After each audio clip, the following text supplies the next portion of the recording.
دیکھنے والے کہا کرتے ہیں اللہ اللہ، یاد آتا ہے خدا دیکھ کے صورت تیری۔ اللہ نے صورت ہی ایسی بنائی، جمال ہی ایسا دیا، خوبصورتی ہی ایسی دی کہ جو حضور کو دیکھتے وہ دیکھتے ہی رہ جاتے۔ تو کتنے لوگ تھے کہ جنہوں نے محض حضور کو دیکھا، پھر اس کے بعد لب کھلے تو کلمہ ہی جاری ہوا۔ وہ خوبصورتی اور وہ جمال اللہ نے اپنے محبوب کو عطا کی۔ آقا کریم علیہ الصلوۃ والسلام کا ایک ایک عضو بدن خوبصورتی کا مرقع تھا، بلکہ خوبصورتی کا معیار تھا۔ حسن کیا ہوتا ہے، حسن کا معیار کیا ہوتا ہے، جمال کسے کہتے ہیں، خوبصورتی کی تعریف کیا ہے، اعضائے محمد صلی اللہ علیہ وآلہ وسلم کا توازن دیکھ لو تو میں پتہ چلے گا کہ حسن کسے کہتے ہیں۔ حضور علیہ السلام کو اللہ تعالیٰ جل شانہ نے جو حسن بخشا، جو جمال دیا، جو خوبصورتی دی، وہ حضور کے مبارک قدموں سے اس کا انداز کیجئے کہ جس کے قدم اتنے سونے ہیں اس کا چہرہ کتنا سونا ہوگا۔ حضرت عبداللہ بن بریدہ رضی اللہ تعالی عنہ حضور کے مبارک قدموں کا ذکر کرتے ہوئے وصف جمال محمد کی کہانی چھیڑتے ہیں اور فرماتے ہیں کانا رسول اللہ صلی اللہ علیہ وآلہ وسلم احسن البشر قدما، کہتے ہیں کہ کائنات میں جتنے سونے قدم میرے حضور کے تھے کسی کے تھے ہی نہیں۔ جو جمال اللہ نے حضور کے مبارک قدموں کو دیا تھا، اللہ اکبر، وہ کسی اور کا مقسوم نہیں تھا۔ خوبصورت قدم۔ اور حضرت انس رضی اللہ تعالیٰ عنہ، حضرت ابو ہریرہ رضی اللہ تعالیٰ عنہ اور حضور کے وصاف ہیں حضرت ہند بن ابی اعلیٰ رضی اللہ تعالیٰ عنہ، یہ حضور کا حلیہ بیان کرتے ہیں۔ حضرت امام حسن بن علی رضی اللہ تعالی عنہ نے حضرت ہند بن ابی حالہ کو ایک دن کہا کہ مجھے اپنے آقا و مولا کا حلیہ بتاؤ، تو انہوں نے حضور کا حلیہ بیان کیا۔ یہ حضور کے وصاف ہیں، چونکہ انہوں نے حضور علیہ السلام کو بہت قریب سے دیکھا اور آقا کریم علیہ السلام کی زیارت سے مالا مال ہوئے۔ ویسے حضرت امام حسن نے بھی تو حضور کو دیکھا تھا، اور بھی اصحاب نے حضور کو دیکھا تھا۔ یہاں یہ بات دلچسپی سے خالی نہیں ہے کہ صحابی ہی تب بنتا ہے جب وہ حضور کو بنظر ایمان دیکھے، لیکن صحابہ ایک دوسرے سے پوچھتے تھے کہ بتاؤ حضور کیسے تھے، میاں تم نے نہیں دیکھا؟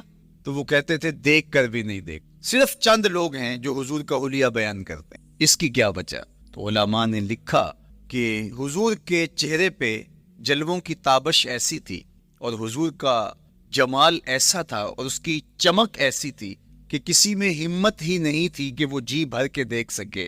تو بعد میں ایک دوسرے سے پوچھتے تھے بتاؤ تم نے دیکھا تو حضور کیسے تھے؟ اگر ان لوگوں کی تعداد میں آپ کو بتاؤں تو 3 درجن سے زیادہ نہیں ہوگی جو حضور علیہ السلام کے وصاف ہیں، حضور کے حلیہ نگار ہیں، جو آقا کریم علیہ الصلوۃ والسلام کی صورت کا نقشہ بیان کرتے ہیں۔ دیکھا 1,24,000 اصحاب نے، لیکن جو وصف بیان کرتے ہیں، شمائل رسول کو بیان کرتے ہیں، ان کی تعداد 3 درجن سے زیادہ نہیں۔ اور یہ بھی وہ لوگ ہیں جنہوں نے حضور کو بچپن میں دیکھا، جنہوں نے حضور کو سوئے ہوئے دیکھا، حضور کو بہت قریب سے دیکھا۔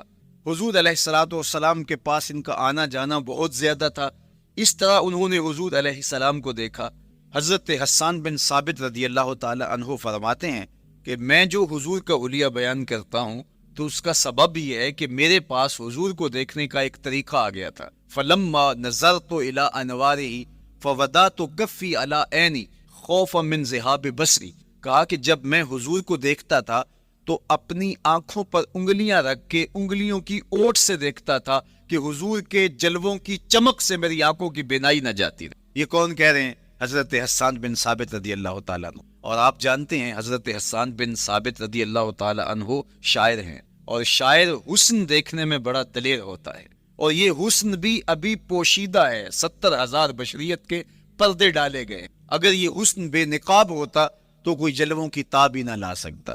یہی بہتر ہے کہ وہ پردے میں روح پوش رہے، وہ اگر پردہ اٹھا دے تو کسے ہوش رہے، کس کی ہمت تھی۔ اب چھپا ہوا مستور حسن بھی اگر دیکھتے ہیں تو آنکھوں پہ انگلیاں رکھ کے دیکھتے ہیں، اور بیان کرنے والوں کی تعداد میں نے عرض کی کہ 3 درجنوں سے زائد نہیں ہے۔ تو یہ وہ لوگ ہیں جنہوں نے حضور کو دیکھا۔ اب امام حسن پوچھ رہے ہیں حضرت ہند بن ابی حالہ رضی اللہ تعالی عنہ کو کہ آپ نے حضور کو دیکھا تو مجھے بتائیے میرے نانا کا جمال کیسا تھا۔ تو حضرت ہند بن ابی حالہ نے حضور کا حلیہ بیان کیا. تو جب حضور کے قدموں کی کہانی انہوں نے بیان کی تو حضرت ہند بن ابی حالہ نے کہا کان النبی صلی اللہ علیہ وآلہ وسلم شسن القدمین والکفین. حضور علیہ السلام کے مبارک قدم اور حضور کی ہتھیلیاں پر گوشت تھے. یہ حضور علیہ السلام کے مبارک قدموں کا جمال بیان کرتے ہیں. اللہ اکبر. اور حضور علیہ السلام کے قدموں کے بارے میں امام ترمذی جو شمائل میں حدیث لائے ہیں اس میں انہوں نے یہ بھی بیان کیا کان رسول اللہ صلی اللہ علیہ وسلم مسیح القدمین. حضور علیہ السلام کے مبارک قدم ملائم تھے، خوبصورت تھے، کھردرے نہیں تھے، کوئی پھٹن نہیں تھی. عمومی طور پہ قدم پھٹ جاتے ہیں اور ایڑیاں بہت سارے لوگوں کی پھٹ جاتی ہیں تو وہ خوبصورتی باقی نہیں رہتی. تو وہ کہتے ہیں کہ حضور مسیح القدمین تھے، اور جب آقا کریم علیہ الصلوۃ والسلام کے مبارک قدموں پہ پانی ڈالا جاتا تو وہ ڈھل کے نیچے چلا جاتا. یہ تھا حضور کے قدموں کا حسن اور حضور کے قدموں کا جمال. اچھا، آقا کریم علیہ السلام کی جو مبارک ایڑیاں تھیں وہ زیادہ پرگوشت نہیں تھی، ان کے اوپر گوشت زیادہ نہیں چڑھا تھا، اس لیے کہ ایڑیوں کا زیادہ پرگوشت ہونا ایڑیوں کے حسن کو زائل کر دیتا ہے. حسن کا مرقع ہی جمال مصطفیٰ ہے، تو اس لیے اللہ نے ایک ایک عضو کو تراش کر کے بنایا ہے، بلکہ پوچھ پوچھ کے بنایا ہے. جس طرح حسان بن ثابت رضی اللہ تعالی عنہ کہتے ہیں کَأَنَّكَ قَدْ خُلِقْتَ كَمَا تَشَاءُ. محبوب مجھے تو یوں لگتا ہے جس طرح آپ کے رب نے آپ کو آپ سے پوچھ کے بنایا ہے کہ محبوب بتاؤ کہ میں آپ کے اعضاء کو کیسے توازن اور کیسے حسن اور کیسے جمال دوں. تو حضور کی مبارک ایڑیاں یہ پرگوشت نہیں تھیں، باقی حضور کے پاؤں پرگوشت تھے اور کوئی پھٹن نہیں تھی، بالکل نرم گداس اور بالکل جو ہے وہ ملائم تھے، اور جب پانی ڈالا جاتا تو پانی ڈھل کے نیچے ایک سیکنڈ میں آ جاتا. یہ اللہ نے محبوب کو حسن دیا. حضرت ہند بن ابی حالہ نے کہا کہ حضور کے مبارک تلوے جو تھے وہ درمیان سے اٹھے ہوئے، ایڑیوں سے لے کر کے انگلیوں تک یہ تلوا کہلاتا ہے، جو اس کا نچلا حصہ جو زمین سے مس کرتا ہے، اور اس میں جو درمیان والا حصہ ہے یہ اٹھا ہوا ہو اور بالکل پاؤں سیدھا نہ ہو تو یہ پاؤں کا حسن ہے. پاؤں کا بالکل سیدھا ہو جانا یہ پاؤں کے حسن کو زائل کر دیتا ہے. اس میں تھوڑا سا خم ہو، جب چلے تو انگلیاں اور پنجے کا جو ہے وہ آگے والا حصہ زمین پہ لگے اور ایڑی لگے، اور درمیان والا حصہ زمین پہ نہ لگے، تو یہ حسن ہوتا ہے کسی کے پاؤں کے تلوے کا. اللہ نے محبوب کے مبارک قدم کی پشت کو بھی حسن دیا، حضور کے تلووں کو بھی حسن دیا، حضور کی ایڑیوں کو بھی حسن دیا. سائل الاطراف، حضور کی مبارک انگلیاں قدرے لامبی تھی، اور یہ حسن ہوتا ہے. انگلیاں چھوٹی ہوں، ان کا قد پست ہو تو پاؤں کی خوبصورتی دکھائی نہیں دیتی، لیکن اللہ نے اپنے محبوب کی انگلیوں کو بھی ایک لمبائی عطا کر کے اس کو بھی ایسا جمال دیا تھا یار جو پاؤں کو دیکھتا رہے وہ پاؤں کو ہی دیکھتا رہ جائے. اللہ اکبر. اچھا، بعض احادیث میں آتا ہے کہ حضور علیہ السلام کے مبارک تلوے جو ہیں لیس لہا اخمس، یہ لفظ ہیں کہ وہ اخمس نہیں تھے، یعنی وہ درمیان سے اٹھے ہوئے نہیں تھے. تو اس کا کیا مطلب ہے؟ یہ حضرت ابو ہریرہ رضی اللہ تعالیٰ عنہ سے جو مروی روایت ہے اس میں یہ ہے لیس لہا اخمس. اور حضرت ہند بن ابی حالہ سے جو حضور کے مبارک تلووں کا حسن بیان کیا گیا ہے تو اس میں یہ بیان کیا گیا ہے کہ حضور علیہ الصلوۃ والسلام کا مبارک قدموں کا تلووں کا حسن یہ تھا کہ وہ درمیان سے تھوڑے سے اٹھے ہوئے تھے، اور یہ خوبصورت پاؤں کا جمال ہوتا ہے. تو ان دو چیزوں میں علماء نے تطبیق کی ہے. اللہ ان علماء کی قبروں پر رحمتیں نازل کرے جو حضور کے حسن پہ، حضور کے جمال پہ گفتگو کرتے رہے، اور ایک ایک عضو پر انہوں نے کئی کئی صفحات لکھے اور کتابیں انہوں نے تحریر کی حضور کے جمال پر. اب حضرت ہند بن ابی حالہ رضی اللہ تعالی عنہ، انہوں نے تو حضور کو گھر میں دیکھا تھا، یہ حضرت خدیجۃ الکبریٰ رضی اللہ تعالی عنہا کے فرزند تھے ابو حالہ سے. اب انہوں نے تو دیکھا، اب حضور لیٹے ہیں تو انہوں نے حضور کے پاؤں کو دیکھا کہ درمیان میں ہلکا سا خم ہے اور یہ پاؤں کا جمال ہے. اب حضرت ابو ہریرہ رضی اللہ تعالی عنہ نے جو حضور کے پاؤں کو دیکھا تو یہ اندرون خانہ کا دیکھنا نہیں تھا، تو انہوں نے کیسے دیکھا؟ تو حضرت ابو ہریرہ سے مروی ایک روایت سے سمجھ آتی ہے کہ انہوں نے جو کہا کہ لیس لہا اخمس، کہ ان کے مبارک تلوے درمیان سے اٹھے ہوئے نہیں تھے بلکہ بالکل برابر تھے، تو اس کا کیا مطلب ہے؟ تو حضرت ابو ہریرہ سے ایک روایت مروی ہے، وہ فرماتے ہیں کہ جب حضور علیہ السلام کسی چٹان کے اوپر چلتے تو حضور علیہ الصلوۃ والسلام کا وہاں قدم پڑتا تو وہ اس چٹان کے اندر حضور کا قدم گھس جاتا، وہ موم کی طرح چٹان نرم ہو جاتی۔ اس طرح زمین پر بھی حضور چلتے تو مبارک پاؤں کا جو نشان قدم ہے وہ پورا دکھائی دیتا۔ تو حضرت ابو ہریرہ رضی اللہ تعالیٰ عنہ اس سے یہ سمجھے کہ حضور کے تلوے جو ہیں وہ برابر ہیں۔ تو علماء نے اس پر گفتگو کی ہے۔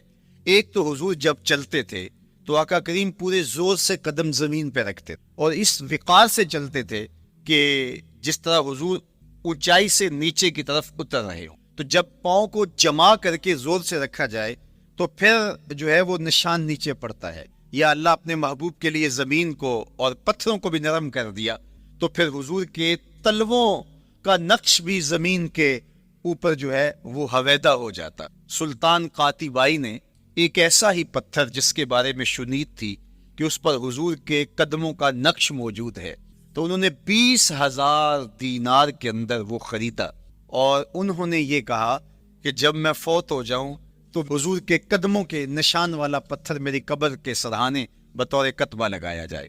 علامہ شہاب الدین خفاجی علیہ رحمہ لکھتے ہیں ہوا موجود الی الآن، وہ اپنے دور میں کہانی بیان کرتے ہیں وہ آج بھی سلطان قاتیبائی کی قبر کے سرہانے وہ پتھر نصب ہے جہاں حضور کے قدموں کے نشان موجود۔ اللہ تو آقا کریم علیہ الصلوۃ والسلام کے مبارک تلوے، حضور علیہ السلام کی کم گوشت تراشی ہوئی ایڑیاں اور مسیح القدمین حضور علیہ السلام کے ملائم نرم گداز پاؤں، ان کا حسن اور ان کا جمال، اور آقا کریم علیہ السلام کے قدموں کی انگلیاں جو قدرے لمبی تھی اور ان میں جو درمیان والی انگلی تھی وہ زیادہ لمبی، اس پر حضرت میمونہ بنت کردم رضی اللہ تعالی عنہا اس انگلی کا حسن بیان کرتی ہیں، کہتی ہیں مجھے شوق ہوا کہ میں حضور کو دیکھوں، تو اپنے والد گرامی کے ساتھ حجۃ الوداع کے موقع پر میں بھی سعادت حج پا رہی تھی، تو حضور کو ملنے کے لیے جب ہم پہنچے تو آقا کریم اونٹنی کے اوپر سوار تھے،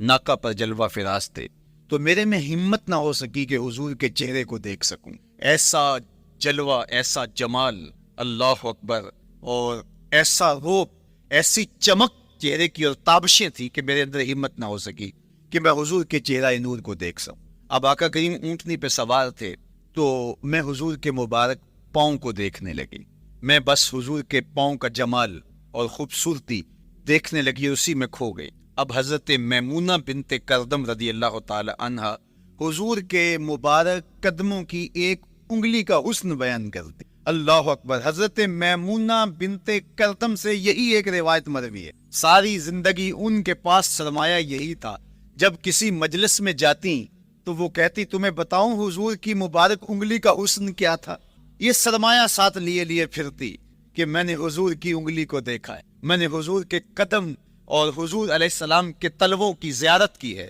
تو وہ اس حسن کو بیان کرتے ہوئے کہا کرتی تھی فما نسیتو فیما نسیتو طولا اصبع قدمہ السبابہ علی سائر اصابعہ، جو سبابہ انگلی ہے، انگوٹھے کے ساتھ والی انگلی کو سبابہ انگلی کہتے ہیں، اور اس کے ساتھ والی انگلی کا جو قد دراز تھا اور باقی انگلیوں کی نسبت وہ انگلی لمبی تھی، کہا اس کا حسن آج بھی میری نگاہوں میں گھومتا رہتا ہے اور ہر وقت میرے تصور میں رہتا ہے، میرے تصور سے کبھی اس انگلی کا جمال ہی ختم نہیں ہوا، انگلی کا حسن ہی کبھی زائل نہیں ہوا، ہر وقت اس کے تصور میں کھوئی رہتی ہوں۔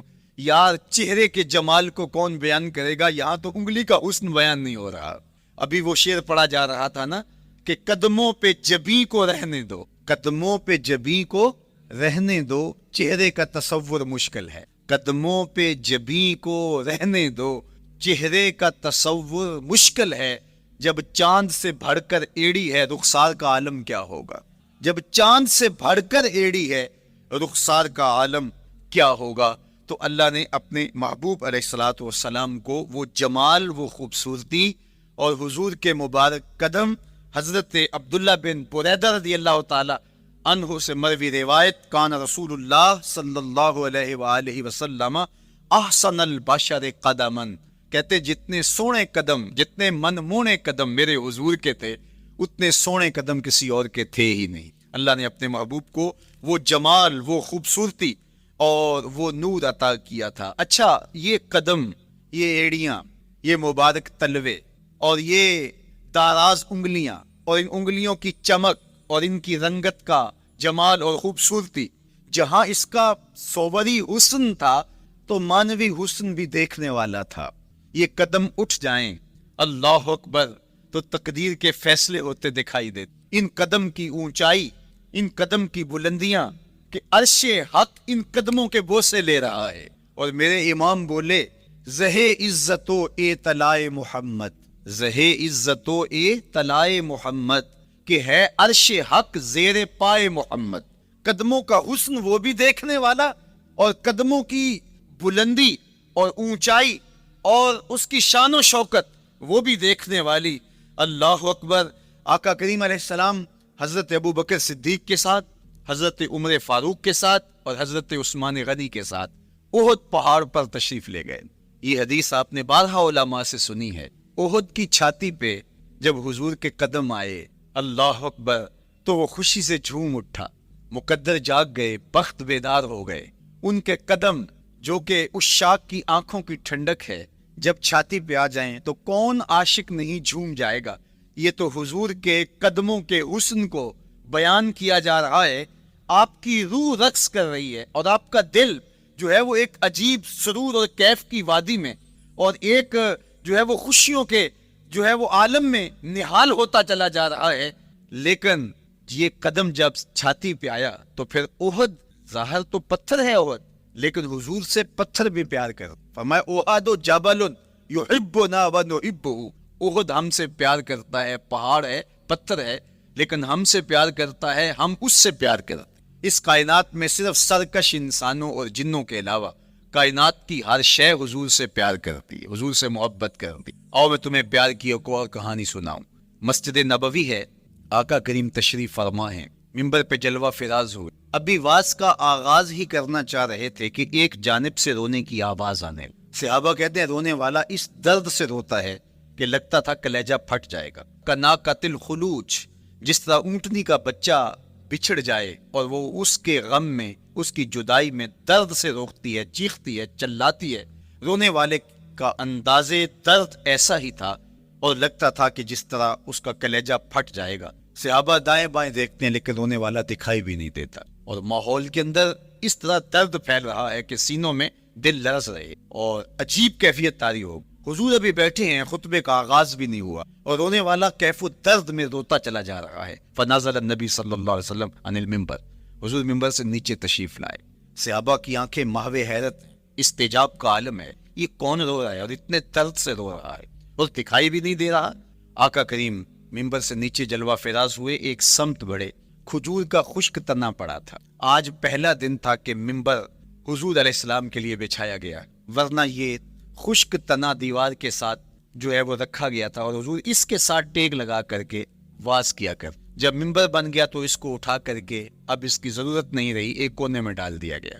اب جو ہی حضور منبر پہ تشریف فرما ہوئے تو اس خشک تنے کا کلیجہ لرز اٹھا اور وہ ایسے روتا تھا جس طرح اونٹنی کا بچہ بچھڑ جائے اور وہ روتی ہے، اس طرح وہ خشک تنا رو رہا تھا. اس تنے ہنانا در ہجر رسول زار می نالت جو ارباب عقول، جس طرح عقل والے، جس طرح جو ہے وہ فہم و ادراک رکھنے والے لوگ روتے ہیں درد سے، وہ رو رہا تھا. آقا کریم علیہ السلام اس کے پاس گئے اور اس کو اپنی آغوش میں سمیٹ لیا. بچھڑا ہوا بچہ جب اپنی ماں کو ملے تو اس کی ہچکیاں بن جاتی ہیں، اس کی کھکی بن جاتی ہے، تو یہی کیفیت اس کی ہوگی. اور آقا کریم اپنا دستے رحمت اس کے اوپر پھیرتے چلے جاتے ہیں. بتدریج اس کی سسکیاں اور اس کے رونے کی آواز کم ہوتی چلی جا رہی ہے.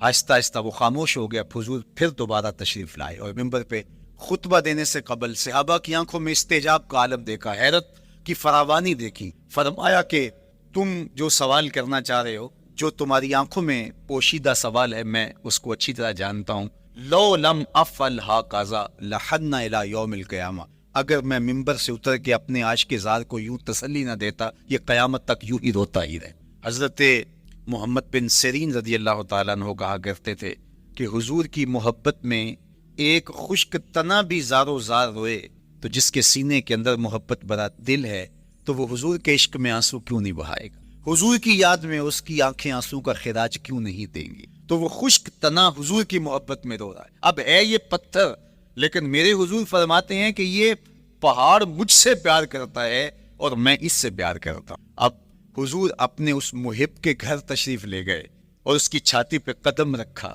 تو وہ خوشی سے جھوم اٹھا. فضاربا برجلہ ہی، اپنا مبارک پاؤں زور سے مارا. فقال اسبت احد فانما علیک نبی و صدیق و شہیدان.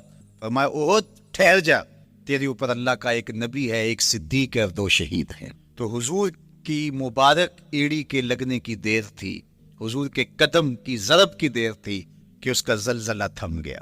میرے امام بولے ایک ٹھوکر سے احد کا زلزلہ جاتا رہا، ایک ٹھوکر سے احد کا زلزلہ جاتا رہا.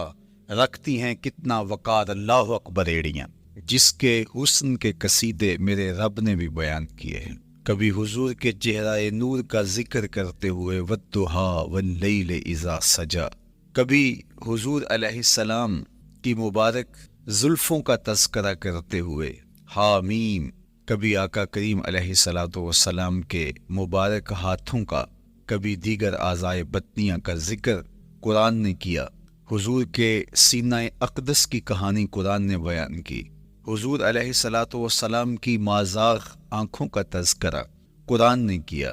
تو پھر یہ محبوب اور مرغوب موضوع کیوں نہ ہوتا؟ اور آقا کریم کو اللہ نے وہ جمال دیا تھا، وہ حسن عطا کیا تھا، وہ خوبصورتی دی تھی جو حضور کا ہی حصہ ہے. ویسے اللہ کا ہر پیغمبر، ہر نبی، ہر رسول خوبصورت ہو. کوئی نبی ایسا نہیں ہے جو خوبصورت نہ ہوا ہو. یہ اللہ کا انتخاب ہے. آپ تو دکان پہ سیل مین بھی رکھیں تو اس کی باقی قابلیت کے ساتھ ساتھ اس کی شخصیت کو آپ دیکھتے ہیں کہ جو خوش شکل ہو، آنے والے کو متاثر کر سکے، باوقار لگے. تو جس کو اس نے نبی بنانا تھا تو اس کو اس نے یوں ہی یہ عظمت اور یہ رفت عطا کر دینی تھی. تو اللہ کا ہر نبی حسین، ہر نبی جمیل، لیکن جو جمال، جو خوبصورتی، جو حسن، جو شان و شوکت اللہ نے میرے اور آپ کے آقا و مولا حضور ختمی المرتبت کو عطا کی، وہ حضور کا ہی مقسوم ہے، وہ حضور علیہ السلام کا ہی حصہ ہے. سر انور سے لے کر پائے نور تک حضور کا ہر عضو بدن خوبصورتی کا مرقع اور جمال کا معیار ہے. خوبصورتی کیا ہوتی ہے حسن محمد کو دیکھ لو. کوئی عیب، کوئی نقص حضور کے پاکیزہ وجود میں نہیں رکھا گیا. خلقت مبرا من کل عیب، حضور کے سامنے حضرت حسان بن ثابت نے یہ پڑھا اور آقا کریم نے اس پر خوشی کا اظہار کیا اور اللہ کی بارگاہ میں دعا کی، اللہم ایدہ بروح القدس، جبریل امین سے اللہ اس کی مدد فرما. تو انہوں نے یہ بات کہی کہ آپ کو ہر عیب سے مبرہ رکھا گیا ہے. آپ کا پیکر نور، آپ کا وجود مسعود حسن و جمال کا ایسا مرقع بنایا گیا کہ جس میں کوئی نقص نہیں رکھا گیا. صوبری حسن بھی عطا کیا گیا، مانوی حسن بھی عطا کیا گیا. حضور کے اعضاء کا جو ظاہری حسن تھا وہ بھی اپنی مثال آپ تھا، اور جو باطنی جمال اور باطنی حسن اور باطنی کمال عطا کیا گیا تھا وہ بھی اپنی مثال آپ ہے. اگر حضور علیہ السلام کے مبارک ہاتھوں کو جمال دیا گیا ہے، لیکن جو توانائی عطا کی گئی، جو طاقت عطا کی گئی، ید اللہ کے جو جلوے ان ہاتھوں میں رکھے گئے، وہ بھی ایک دل آویز کہانی ہے. اگر آنکھوں کی پتلیاں خوبصورت ہیں اور آپ کی مبارک آنکھوں کی چمک سے کائنات اس کو دیکھ کر کے مبہوت ہو جاتی ہے، مازاق کے کجلے اس میں رکھے گئے ہیں، لیکن اس کا مانوی حسن بھی دیکھیے کہ حضور بیٹھے مدینے میں ہیں اور جنت کا مشاہدہ کر رہے ہیں. وہ توانائی بھی عطا کی گئی کہ جس طرح روشنی میں دیکھا جاتا ہے حضور اسی طرح اندھیرے میں دیکھتے ہیں. فرمایا صحابہ صفیں سیدھی رکھا کرو، مت سمجھو کہ میں صرف آگے دیکھتا ہوں، میں آگے بھی دیکھتا ہوں، میں پیچھے بھی دیکھتا ہوں، میں تمہارے رکوع بھی دیکھتا ہوں اور دلوں میں پیدا ہونے والے خشوع بھی دیکھتا ہوں. اقبال بولے اے فروغت صبح آثار و دہور، چشم تو بی نندائے معاف الصدور. لوگوں کی نظریں تو سینے کے اوپر دیکھتی ہیں، اے آمنہ کے در یتیم تیری نظر تو سینے کے اندر چھپے راز بھی دیکھتی. تو صوری حسن بھی اور مانوی حسن بھی اللہ نے اپنے محبوب کو عطا کی. اور اللہ جل شانہ نے وہ جمال دیا حضور کو کہ جو دیکھتا وہ دیکھتا ہی رہ جاتا. ایسی چمک، ایسی رانائی، ایسی خوبصورتی اور ایسا جمال تھا. دیکھنے والے کہا کرتے ہیں اللہ اللہ، یاد آتا ہے خدا دیکھ کے صورت تیری. کتنے لوگ ہیں جنہوں نے صرف حضور کے چہرے کو دیکھا اور لبوں پہ کلمہ جاری ہو گیا. معروف نام حضرت عبداللہ بن سلام رضی اللہ تعالیٰ عنہ کا ہے. یہودیوں کے بہت بڑے حبر تھے، بہت بڑے عالم تھے. حضرت یوسف علیہ السلام کی اولاد سے تعلق تھا اور اس معاشرت میں ایک وقار کی مسند پہ پراجما رہتے. لیکن جو ہی حضور علیہ السلام مکے سے ہجرت فرما کے مدینہ تشریف لائے تو یہ حضور کو دیکھنے آئے. با فضل الصدقہ اٹھا کر دیکھیے کہ ایک مناظرہ ترتیب دیا انہوں نے کہ ان سے یہ بات کروں گا، یہ سوال کروں گا، یہ اعتراض اٹھاؤں گا. لیکن جب حضور کی مجلس میں پہنچے اور آقا کریم علیہ السلام کے رخ زیبا کو دیکھا تو سارے سوال بھول گئے. رومی بولے اے لقائے تو جواب ہر سوال، حل شود ہر مشکلت بے کی لوکال. تیری ملاقات ہی تو سارے سوالوں کا جواب ہے. تیرا ایک بار دیکھ لینا ہی تو سارے مسئلے حل کر دیتا ہے. تو سوالات کا ایک ڈھیر اٹھائے لائے تھے، ایک گٹھری باندھ کے لائے تھے سر پہ رکھ کے. لیکن جو ہی حضور کو دیکھا تو وہ جو گٹھری باندھ کے لائے تھے اس کی گرہیں ڈھیلی ہونے لگی. پھر سوال تتلیوں کی طرح اڑنے لگے اور حضور کو دیکھا تو کوئی سوال ہی باقی نہ رہا. اب آقا کریم نے فرمایا عبداللہ ابن سلام آؤ کدھر آئے ہو؟ یہ تو مناظرہ کرنے آئے تھے. سودا لینے کے لیے بازار گئے ہم، ہاتھ اس کے بکے جس کے خریدار گئے. لیکن جب آقا کریم نے پوچھا کہ آؤ کدھر آئے ہو تو انہوں نے کہا حضور میں آپ کا غلام بننے آیا ہوں، تیری تک کے ادامہ میں مرید ہو گئے. حضور کے ہاتھ پہ بیعت اسلام کر. اب جن لوگوں نے عبداللہ ابن سلام کو تیار کر کے بھیجا تھا وہ امید میں تھے کہ تھوڑی دیر کے بعد ہم سنیں گے کہ انہوں نے سخت سوال کیے اور مسلمانوں کے نبی ان کا جواب نہیں دے پائے. لیکن جب ان کے کانوں تک یہ خبر پہنچی کہ عبداللہ بن سلام نے تو کوئی سوال ہی نہیں کیا بلکہ وہ محبوب کی نگاہوں کا شکار ہو گئے اور انہوں نے دیکھتے ہی حضور پر تن من سب کچھ نچھاور کر دیا اور لبوں پہ کلمہ جاری ہو گیا، تو وہ صبر نہ کر سکے اور عبداللہ ابن سلام کے پاس پہنچے اور جا کے کہا کہ تو نے یہودیت کی ناک خاک آلود کر دی. تم نے کوئی سوال کیا ہوتا، انہوں نے جواب دیا ہوتا اور پھر تم نے مان لیا ہوتا تو ہم سمجھ جاتے کہ ایک عالم تھا، علمی پیاس بجھ گئی، مطمئن ہو گیا. لیکن یہ عجیب کہانی ہے، سنا ہے تم نے کوئی سوال بھی نہیں اٹھایا، انہوں نے جواب بھی نہیں دیا، بس تم نے ان کو دیکھا اور دیکھتے ہی تمہارے لبوں پہ کلمہ جاری ہو گیا، تو یہ کیا کہانی ہوئی؟ تو عبداللہ ابن سلام نے جو جواب دیا وہ آب زر کے ساتھ لکھنے کے قابل ہے. انہوں نے کہا کہ یہ بات میری سمجھ میں بھی نہیں آئی. جب میں اس آقا و مولا کی چوکھٹ پہ پہنچا اور میں ان سے سوال کرنے کے لیے لفظوں کو ابھی ترتیب ہی نہیں دیا تھا کہ میری نظر ان کے جمال جہاں آرا پہ پڑ گئی. اب عبداللہ بن سلام کے لفظ سنیے. فرماتے ہیں فلما تبینت وجہہ عرفت ان وجہہ لیس بوجہ کذاب. جب میں نے ان کے جمال جہاں آرا کو دیکھا، چہرہ نور کو دیکھا، رخ زیبا کی زیارت کی تو میں نے پہچان لیا یہ چہرہ کسی جھوٹے کا ہو ہی نہیں سکتا ہے. دیکھنے والے کہا کرتے ہیں اللہ اللہ، یاد آتا ہے خدا دیکھ کے صورت تیری. اللہ نے صورت ہی ایسی بنائی، جمال ہی ایسا دیا، خوبصورتی ہی ایسی دی کہ جو حضور کو دیکھتے وہ دیکھتے ہی رہ جاتے. شہر مدینہ میں حاضر ہوتے ہیں تو وہ احد پہ تو ضرور جاتے ہیں، حضرت امیر حمزہ کے مزار پہ حاضری دینے کے لیے اور اس جبل احد کو دیکھنے کے لیے. اور یقین جانیے گا جبل احد کو جب ہم دیکھتے ہیں تو عجیب کیفیات میں ڈوب جاتے ہیں. میں تو وہاں دوستوں کو کہا کرتا ہوں کہ آج پورا مدینہ بدل گیا ہے. یعنی اس کی وہ صورت، وہ کچے مکان، وہ گروندے، وہ گھر، وہ کوچہ و بازار، وہ کچی سڑکیں، وہ ماحول آج وہ آپ کو نظر نہیں آ رہا. جہاں کچے مکان تھے جن کے اوپر چھت کھجور کے پتوں کی پڑی تھی وہاں عالی نصب پلازے آپ کو نظر آتے ہیں، فلک بوس آپ کو ہوٹل نظر آتے ہیں. وہ کچی سڑکیں آج آپ کو وہاں دکھائی نہیں دیتی، وہاں تار کول کی بچھی ہوئی سڑکیں دکھائی دیتی، خوبصورت پتھر لگے ہوئے آپ کو نظر آتے. وہ ممیاتی ہوئی بکریاں، وہ جگالی کرتے ہوئے اونٹ آج آپ کو وہاں دکھائی نہیں دے، وہ ماحول آپ کو نظر نہیں آتا. تو پرانا مدینہ اگر ڈھونڈنے نکلے بھی تو ظاہر ہے اگرچہ ان پختہ اور خوبصورت عمارتوں کے اندر بھی عکس جمال محمد کا پڑ رہا ہے، لیکن وہ پرانا دور اگر آپ تلاش کرنا چاہیں تو وہ آپ کو وہ چیزیں نہیں ملتی. لیکن جب آپ احد پہ جاتے ہیں تو میں دوستوں کو کہتا ہوں اس احد کو جی بھر کے دیکھ لو، اس پہ ڈائریکٹ میرے حضور کی نظریں پڑی ہوئی.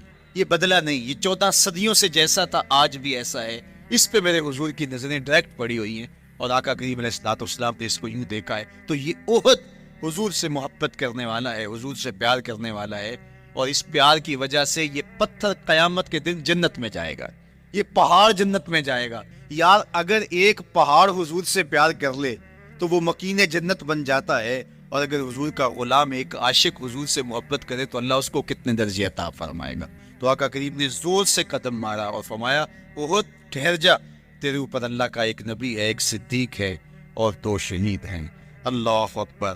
تو یہ حضور علیہ الصلوۃ والسلام کے مبارک قدم کی شان ہے، یہ حضور کے مبارک قدم کا جمال ہے اور اس کی خوبصورتی ہے.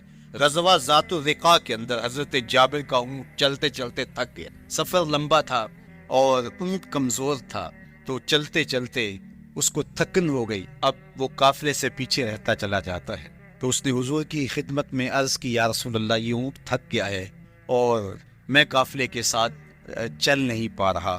تو آقا کریم علیہ الصلوۃ والسلام نے اپنے مبارک قدم سے اس اونٹ کو ٹھوکر لگائی. فنشط حتی کان ما یملک زمامہ. حضرت جابر کہتے ہیں اس کی لگام سنبھالی نہیں جاتی تھی، اتنا تیز چلتا تھا.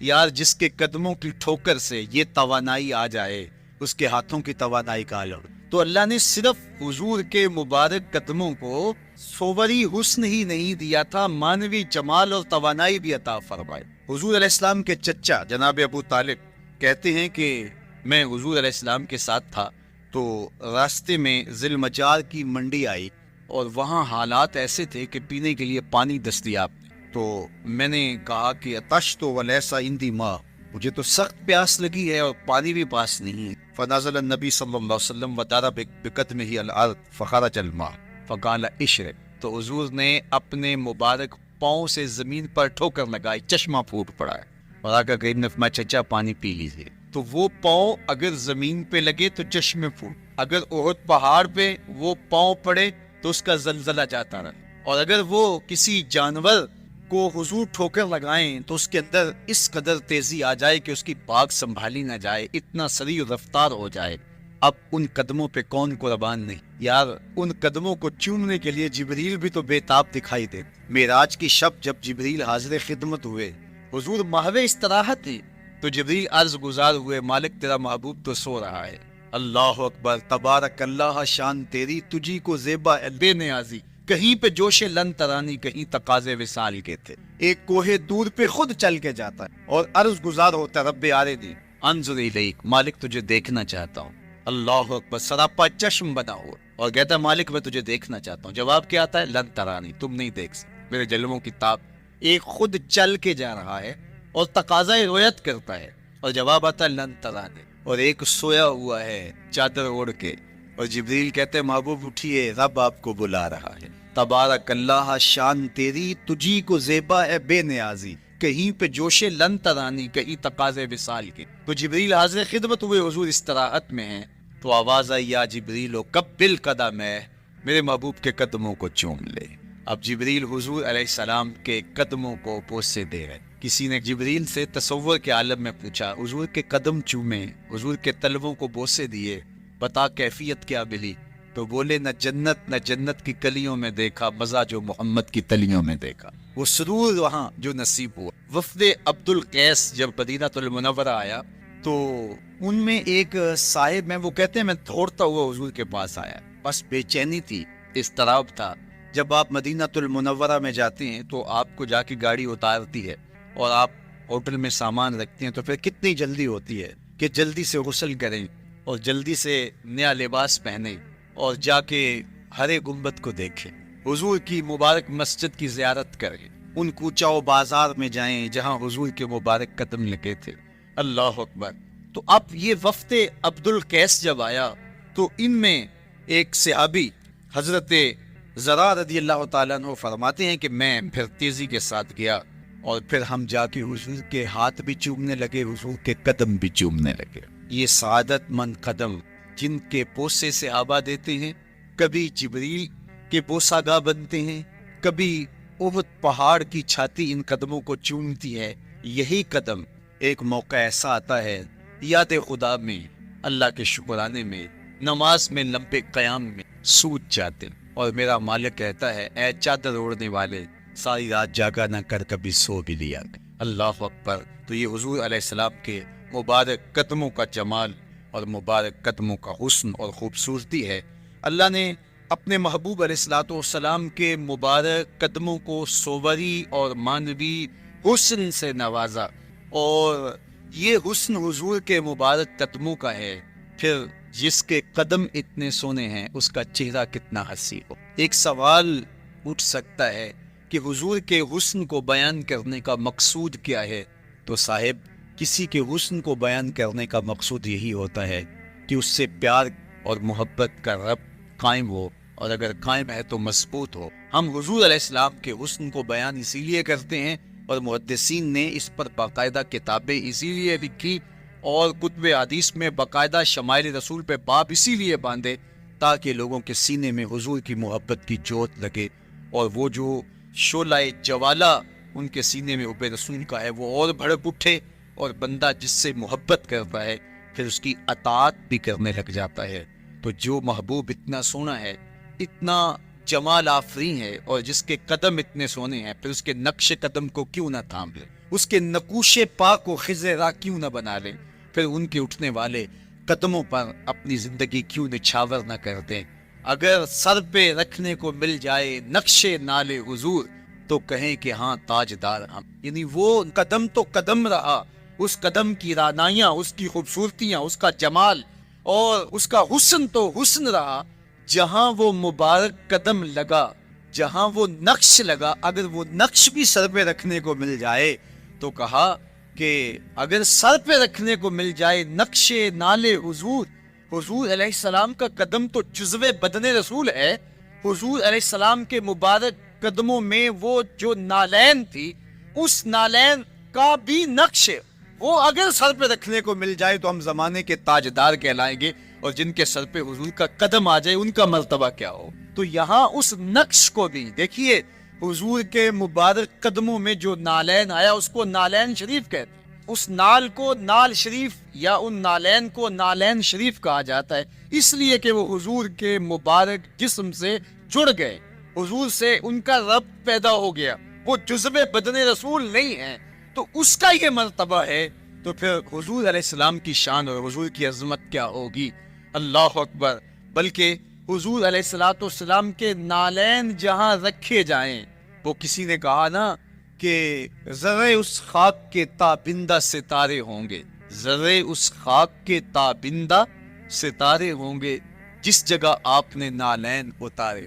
وہ جگہ جہاں حضور کے قدم نہیں، حضور کے قدموں سے مس ہوئے نالین رکھے جائیں، وہاں جو ذرے اس نالین کے تلووں کو چومتے ہیں وہ بھی آسمان کے ستاروں سے اس شاخ کو حسین دکھائی دیتے ہیں، وہ بھی زیادہ چمکدار دکھائی دیتے ہیں، اور اس شاخ کی آنکھوں کا سرما اور ان کے دل کا قرار اور روح کی ٹھنڈک قرار پاتے۔ تو یہ ہے حضور علیہ السلام کی نسبت کا احترام اور حضور کی محبت کا اثر جو اس شاخ کے سینے میں محسوس کیا جاتا ہے۔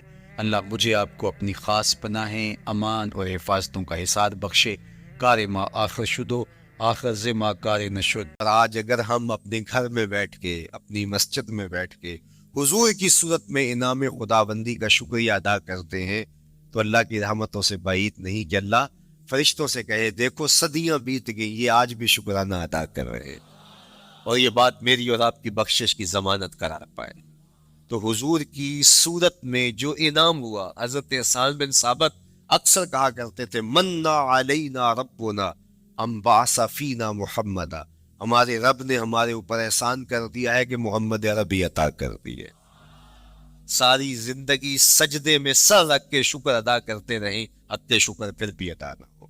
میں تو کہا کرتا ہوں ہمارے بدن پہ اتنے بال نہیں ہیں جتنے رسول اللہ کے احسانات ہیں، ہمارا بال قرض رسالت میں جکڑا ہوا ہے، ساری زندگی ان کے گیت گائیں، میں ایک رات کے میلاد کا صرف قائل نہیں ہوں کہ ایک رات میلاد کر لو اور پورا سال چھٹی، ساری زندگی حضور کا نام جپو، ساری زندگی حضور پہ درود پڑھو، لمحہ لمحہ حضور کے ذکر کا چرانن کرو، صرف اپنے گھروں میں، اپنی چہار دیواریوں میں اور اپنے بازاروں میں جھنڈیاں ہی نہ لگاؤ، بلکہ دل کے ایک ایک پرت پہ نام محمد کی جھنڈی لگاؤ، صرف منڈیروں پہ چراغاں ہی نہ کرو، بلکہ دل کی اندھیر گلیوں میں بھی حضور کے نام کا چراغاں کرو، اندر بھی روشنی ہو، باہر بھی روشنی ہو، حضور پہ درود پڑھو، حضور کا ذکر کرو، اپنے بچوں کو بٹھا کر کے حضور کے قصیدے سناؤ، حضور کی شانیں سناؤ، حضور کی سیرت بتاؤ انہیں، اپنے گھر کے ماحول کے اندر، اپنی مسجد میں، اپنی گلی میں، اپنے دوستوں میں حضور کا ذکر کرو، دوستوں آپس میں بیٹھو تو کہو یار اللہ کا کتنا کرم ہو گیا کہ اللہ نے ہمیں حضور عطا کر دی۔ دوستوں میں بیٹھے جب یوں بات کرو گے تو اللہ کی رحمتیں کس قدر تمہارے اوپر برسے گی۔ اپنی عقیدتوں کا اظہار کرو، وہاں کمیت نہیں دیکھی جاتی، وہاں کیفیت دیکھی جاتی، وہاں مقدار نہیں دیکھی جاتی، وہاں معیار دیکھا جاتا ہے۔ وہ چہرہ اور چہرے کا دل نہیں دیکھتے، وہ بندے کا دل دیکھتے ہیں، وہ دیکھتے کون کس خلوص کے ساتھ محبت لے کر کے آیا ہے، اور جس کی آنکھوں نے جمال محمد عربی دیکھا ہے وہ اپنے مقدر پہ ناز کیوں نہ کرے۔ تو کہا لوگوں آؤ اس وقت روئے زمین پہ میرے علاوہ کوئی نہیں جس کی حضور کو دیکھا ہو، آؤ مجھ سے حضور کی باتیں سنو۔ لوگ جمع ہو گئے اور کہا صف لنا رسول اللہ، تم نے حضور کو دیکھا ہے تو بتاؤ حضور کیسے تھے۔ حضرت ابو طفیل نے 3 لفظوں میں میرے حضور کا بڑھیا بیان کیا، یاد کر لو۔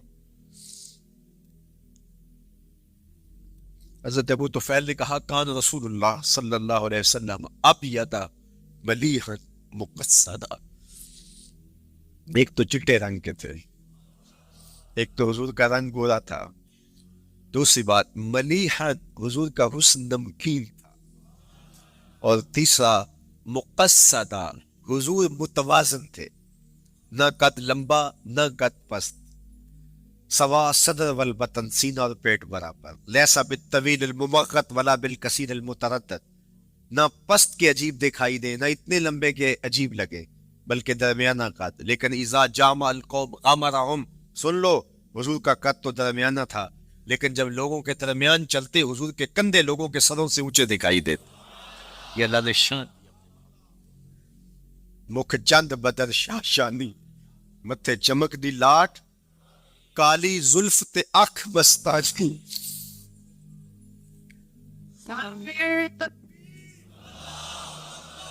کالی زلف تے اکھ مستانی ہے، مخمور رکھی ہمت بھری ہے۔ میں آپ کو مدینے کی گلی میں لے جانا چاہتا تھا کہ حضور علیہ السلام کی جب آمد ہوئی تو اہل مدینہ نے کس طرح جلوس نکالا، وہ عقیدتوں کے کیا رنگ تھے، لیکن وقت سمٹ گیا۔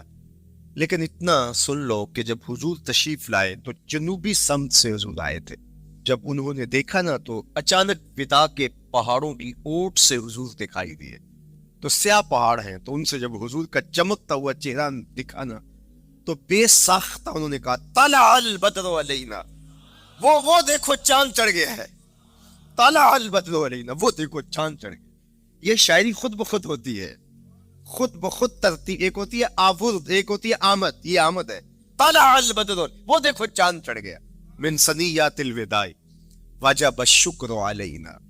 مورخ اسلام فی جالندری نقشہ کہتے جنوبی سمت سے اٹھا ایک نوری غبار آخر، جنوبی سمت سے اٹھا ایک نوری غبار آخر، سواد شہر میں داخل ہوا ناکا سوار آخر، زباں پر اشرق البدر علینا کی صدائیں تھی، دلوں میں ما دعا للہ دائی کی دعائیں تھی، نبوت کی سواری جس طرف سے ہو کے جاتی تھی، درود و نعت کے نغمات کی آواز آتی تھی، کہیں معصوم ننھی بچیاں تھی تف بجاتی تھی، رسول پاک کی جانب اشارے کر کے گاتی تھی، اور کہتی کیا تھی ہم ہیں بچیاں نجار کے عالی گھرانے کی، خوشی ہے آمنہ کے لال کے تشریف لانے، خوشی ہے آمنہ کے لال کے، عجیب رنگ بکھرے ہوئے تھے۔ حضور نے جب بچیوں کو دیکھا تو فرمایا تم مجھ سے محبت کرتی ہو؟ انہوں نے کہا ہم دل و جان سے آپ سے پیار کرتے ہیں۔ تو حضور نے فرمایا واللہ انا احبکن، اللہ کی قسم میں بھی تم سے پیار کرتا ہوں، میں بھی تم سے پیار کرتا ہوں۔ لوگ گھروں کو سجائے بیٹھے، ہلم الینا یا رسول اللہ الی العدد والعدۃ والمنع، حضور آ جاؤ نا، آ جاؤ، ہمارے پاس اسلحے بھی ہیں، کسی نے حملہ کیا توڑ کے رکھ دیں گے، ہمارے بڑے بڑے گھر ہیں، مہمان آئے سنبھال لیں گے، رک جاؤ نا ہمارے گھر۔ اب اتنے چاہنے والے ہوں تو کس کو پذیرائی دے؟ حضور اونٹنی کی مہار گردن پہ ڈالتے تو مت خلو سبیلہا ناقتی معمودۃ من اللہ، اس کی راہیں چھوڑ دو، یہ اللہ کے حکم کی پابند ہے۔ کہتے لوگوں نے اونٹنی کو چارہ دکھانا شروع کر دیا کہ چلو اونٹنی بیٹھ جائے۔ اللہ اکبر، پانی ہڑا نو لوڑ کی راہ پر آندی، پہنچے آپ دریار سرکار یارا۔ یار جب محبت پیدا ہوتی ہے، یار منانے کے ڈھنگ بھی سیکھ لیے جاتے ہیں، محبت بتا دیتی ہے محبوب کو کیسے منانا ہے۔ لیکن حضور فرماتے خلو سبیلا ناقتی معمور، راہیں چھوڑ دو، میری اونٹنی اللہ کے حکم کی پابند ہے، یہ سبز چاروں کے لالچ میں آنے والی نہیں ہے، چھوڑو چھوڑو اس کا راستہ۔ اللہ اکبر، جب بنو نجار کے محلے سے حضور گزرے، یہی بچیوں نے تالا البدر علینا پڑھا تھا، اور یہی محلہ حضور کے ننیال کا محلہ تھا۔ انہوں نے جو لفظ کہے، امام صالحی نے، اللہ ان کی قبر پہ کروڑوں رحمتیں نازل کر، سبل الہدا والرشاد میں نے کئی مرتبہ یہ مقام پڑھا ہے، باب الہجرہ، مسلم شریف، باقی کتب حدیث میں بھی ہے، لیکن امام صالحی نے بہت ساری حدیث جمع کی ہیں، اور انہوں نے یہاں جو منظر بیان کیا ہے، انہوں نے جو لفظ کہے نا، جب حضور آئے بنو نجار کے محلے سے گزرنے لگے تو ذرا لفظوں کی چاشنی دیکھیے، ان لفظوں سے ٹپکتے شہد کو دیکھیے۔ تو انہوں نے آگے بڑھ کے حضور کو دعوت دی، اور لفظ کیا کہے، حلم الی اخوالک یا رسول اللہ الی العدد والعدۃ والمن، حضور ادھر تو رک جاؤ، یہ تو آپ کے ماموں کے گھر ہے، یہ تو آپ کے ننیال کا محلہ ہے۔ لیکن حضور نے فرمایا کہ بس میری راہیں چھوڑ دو۔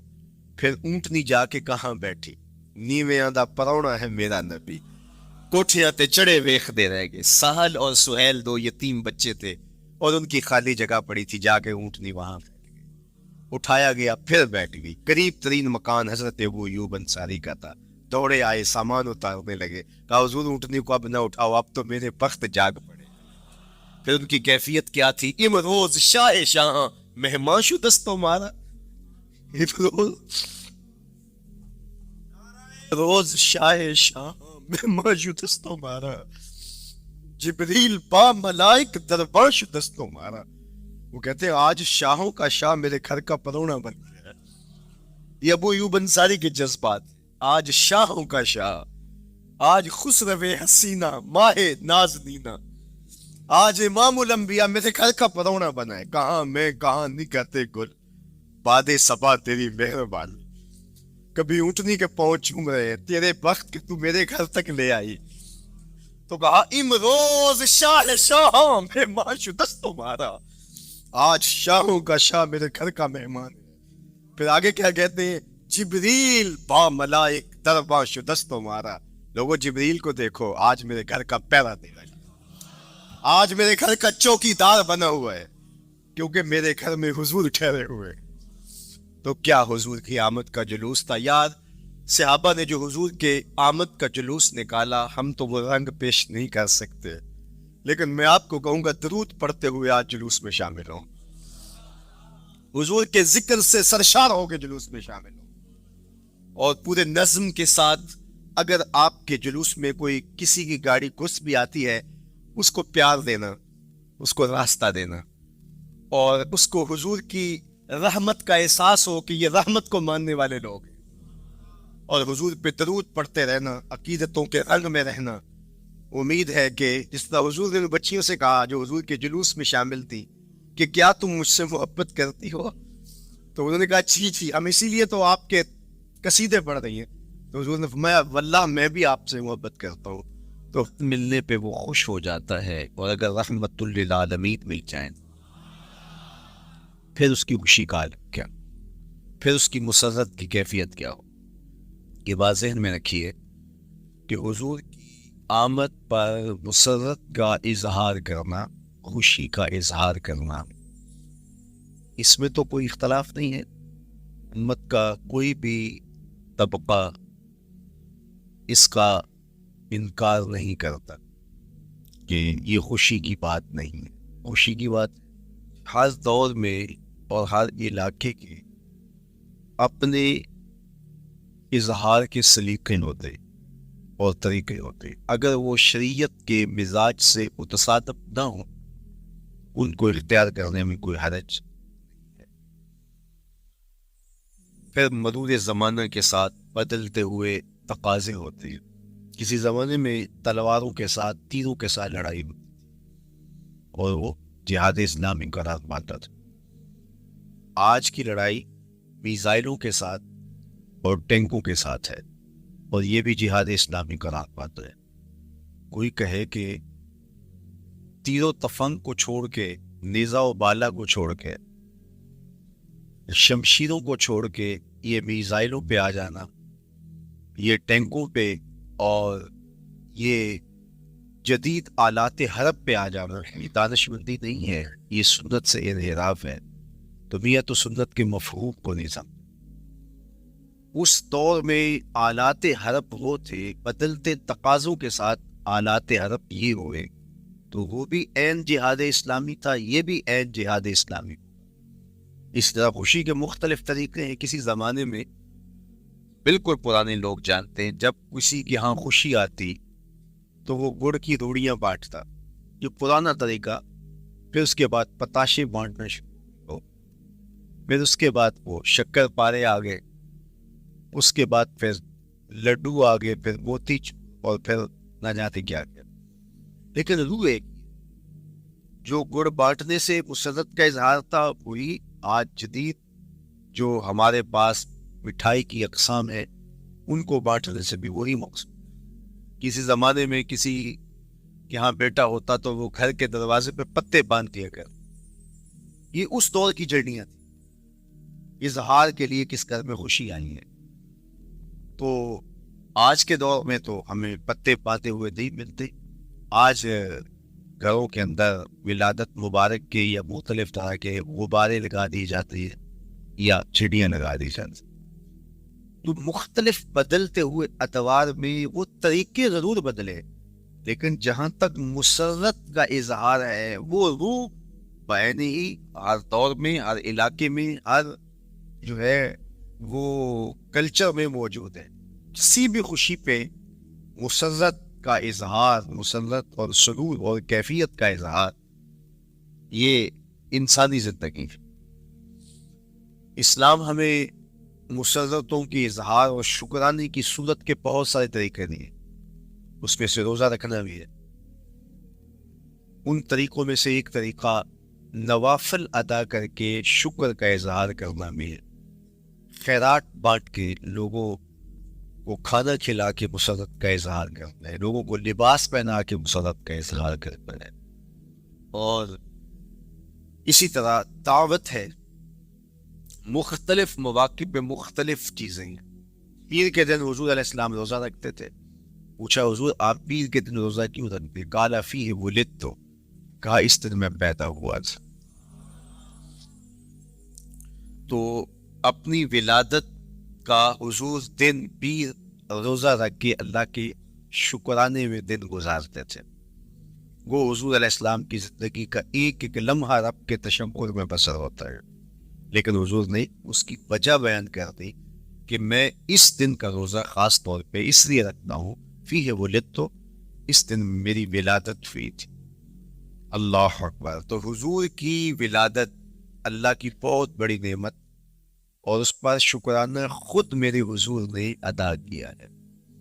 علماء نے لکھا ہے کہ حضور کی ولادت کی خوشی یہ اللہ کی رضا کا سبب اور ذریعہ ہے. آپ نے سنا علماء سے کہ دین کا سب سے بڑا دشمن جس کا نام لے کے مذمت کی گئی وہ ابو لہب ہے. پورے قرآن میں کسی اور کافر کا ابو جہل کا نام بھی نہیں, عتبہ عتیبہ اور امیہ کا نام بھی نہیں ہے. لیکن نام لے کر کے مذمت اگر کسی شخص کی گئی وہ تو ابو لہب.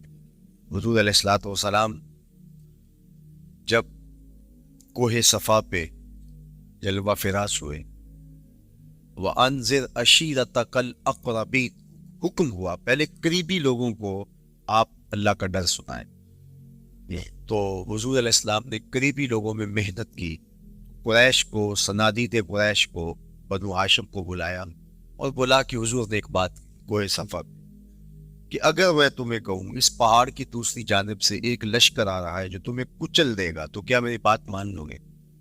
تو انہوں نے کہا اگر نظر نہ بھی آیا تو ہم کہیں گے ہم اندھے ہیں، آپ سچے ہو، ہماری نظروں کو پھیر لگ رہا ہے، آپ جھوٹ نہیں بول سکتے، ہم نے 40 سال آپ کے شب و روز دیکھے ہیں، تو کیسے ہم یہ گمان کر؟ تو حضور نے فرمایا اگر میری ذات پہ اتنا یقین ہے تو مان لو اللہ ہے کہ ابو لہب سب سے پہلے بولا تبا لک ہنالک سائر الیوم الہذا جمعتنا معاذ اللہ، کہ آپ کا معاذ اللہ ہاتھ ٹوٹ جائے، آپ نے اس لیے ہمیں جمع کیا تھا. تو اللہ تعالیٰ جل شانہ نے اس کا جواب دیتے ہوئے ارشاد فرمایا تبت یدا ابی لہب وتب، ظالم تیرے دونوں ٹوٹ جائیں، ظالم تیرے دونوں ٹوٹ جائیں. تو ابو لہب کا نام لے کے مذمت کی گئی، لیکن یہ بدترین کافر جب حضور کی ولادت ہوتی ہے تو اس کی لوڈی سویپا اس کو جا کے خبر دیتی ہے کہ تیرے مرحوم بھائی کے گھر بیٹا پیدا ہوا ہے. تو یہ بہت خوش ہو گیا ہے، اس لیے نہیں کہ نبی تشریف لائیں، اس لیے کہ میرے مرحوم بھائی کے گھر میں چراغا ہوا. تو بھتیجا ہونے کے ناطے اس کو ایک سرشاری اور خوشی ہوئی.